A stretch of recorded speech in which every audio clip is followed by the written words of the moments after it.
Right now, the chairman of the House Homeland Security Committee, Mike McCaul. Mr. Chairman, you heard that. Your reaction? Well, I think, I watched the testimony of Mike Pompeo. I think Trump has picked a very strong national security team, in my judgment. General Mattis is one of the most respected generals we have in the military. I think General Kelly, the pick for Homeland Security, I've known for years. He's briefed me on the threats in the Western Hemisphere when he was head of Southcom and the threats that can come across the Mexican border. And I think he's going to be a very strong leader that I can work with here in the Congress.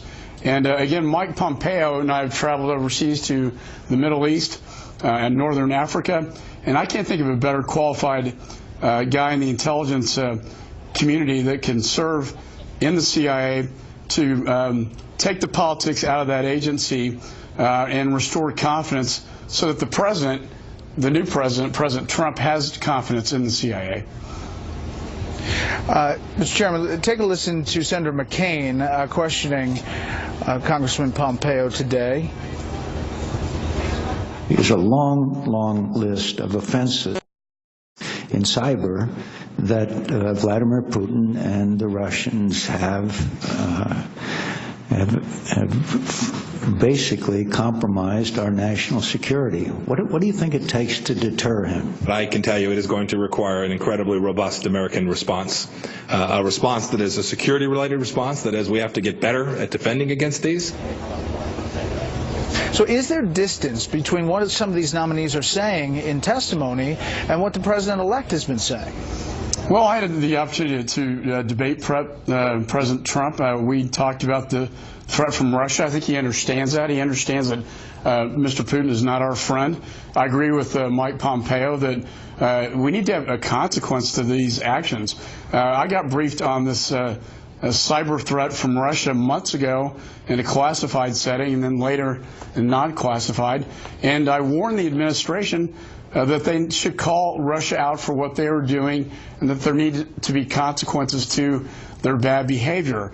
I think that was not heeded, that advice, and I would give that same advice to this administration coming in, that there need to be consequences to what Russia's doing, both in the cyber world to our elections, which could impact our next election cycle, but also espionage, cyber warfare, and the theft of intellectual property, which we see every day. I know Senator McCain has introduced a bill to introduce sanctions against Russia. I'm looking at introducing a companion bill here in the House. I'll ask the same question I asked to Congressman Schiff. Knowing what you know, sitting in the chair that you sit in, what is your biggest concern on the national security or homeland security front? I think, again, the radical Islamist terror threat is still very real. It's in its reach because of the Internet.